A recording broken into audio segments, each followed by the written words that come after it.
Sanef has now lodged a complaint in the Equality Court against the economic freedom fighters and its leader, Julius Malema. This in an attempt to stop the party from harassing and threatening journalists. Let's get you straight to the source of the story. I'm joined on the show by Sanef chairperson Mhlashi, who joins us. Mhlashi, hello to you. So why now go as far as the court? Why as far as the Equality Court? It was quite a difficult decision for us as Sanef to decide on taking the EFF to court, simply because we had actually believed that we would be able to sit down with the EFF and discuss this matter. As you know, we had a council meeting in November, and since November what we have done is asked all of our journalists to actually collect some of the tweets, some of the messages on social media, because we wanted to present to the EFF what has been the effect and the impact since Julius Malema made those comments outside of the Zondo Commission, and when he named specific journalists, calling them a cabal and saying that they should be acted on decisively. And this has been quite a chilling effect, but unfortunately the EFF has refused to meet with us. We have written to them twice. We have tried informal reaching out to them to say... Have you tried tweeting them? We have tried tweeting them as well. We actually have tried tweeting them as well, but you know the response has been that they are quite busy until after the elections. And we know that in the meantime they have since gone on to meet with many other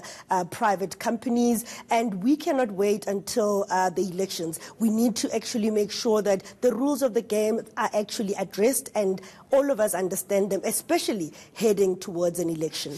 I was about to say, ahead of the elections, you want to make sure that any kind of rules of engagement, no matter how robust they might be, are very well in place. But when you talk about the kind of damage that is being caused by tweets and calling out certain journalists and naming them, how are you quantifying that? How are you able to go to a court and say this amount of damage has been done to this person because of this comment?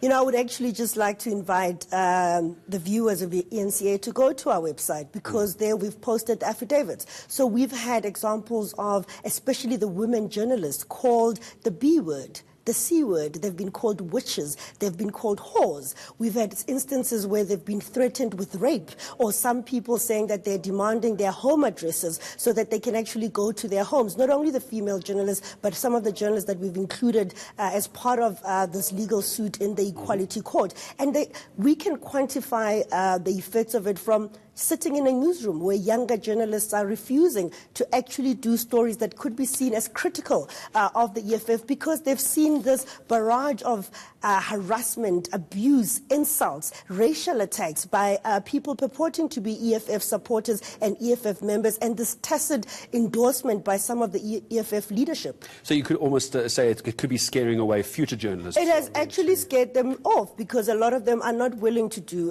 those reports. I mean, in an unprecedented way, when they first refused to meet with us, we gave the journalists the option. If they do not feel safe, they must be free to walk out. If they feel that their colleagues are actually being insulted unfairly and all of that, they should have the right to actually walk out in solidarity with them, because many of them were saying to us as editors that they don't feel safe. If this is happening to more senior journalists, to editors, what about them, the younger journalists? And that is why the public and the South African public must understand why we are doing this, because when we are not able to report without fear or favor, it means that they are actually being denied the right to know. Let's talk about the membership then of Sanef and those who are actually involved in this. Would it be a fair comment to say that Sanef at this point, to my understanding, is not representing all journalists in the country? It's a voluntary it's voluntary to be part of Sanef. Is that correct? Yes, it is a professional body. It is voluntary for senior journalists and also editors from any media house. We have expanded over the years. We are actually very representative. We have community media that now falls part of Sanef. We can proudly say that we are a representative body, but for us, it's not just about the people that are members of Sanef. Our sole mandate is actually to defend and protect media freedom in this country.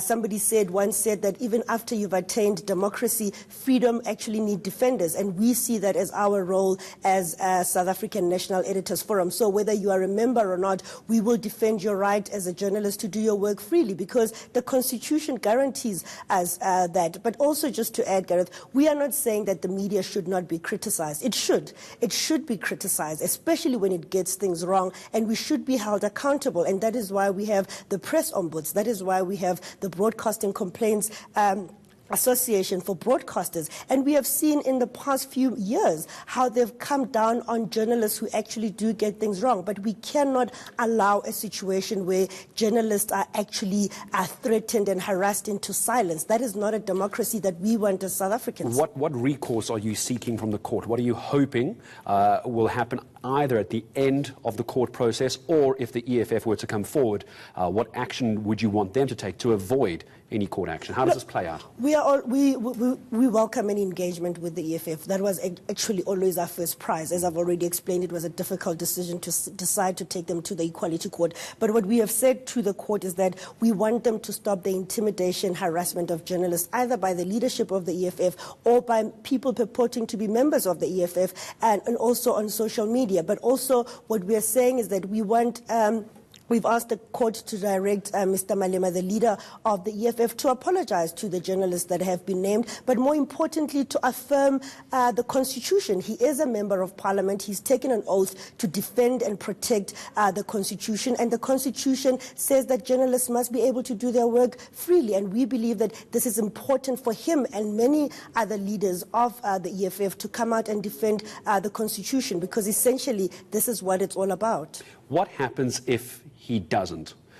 And you're now going to court for this. What if the court rules against you? How do you think this places journalists as far as the elections next year are concerned? Because that seems to be the ultimate concern as ahead of 2019.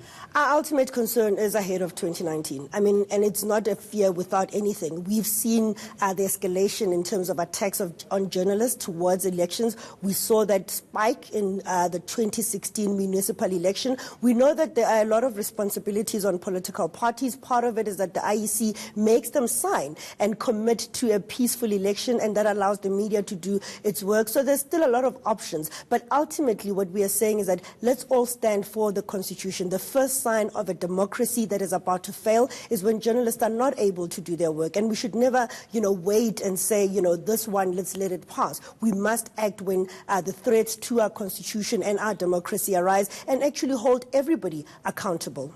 All right. Thank you very much indeed for coming in to speak to us. I know that you haven't heard from the EFF, and I'm sure we're going to try and get comment from them as well. And once we do, or you do, and either it goes to court or there's some kind of resolution to this, I'm sure we'll get you. I'm sure you can persuade them to meet with us. We can try. We'll definitely even try Twitter. It seems to be the best way to sometimes get hold of people. My thanks to the editor or the chairperson of Sanef joining me this afternoon, Mashlati Makhlashi, joining us here on ENCA. Now, more on that story, breaking news, you can see on your screen a little bit later.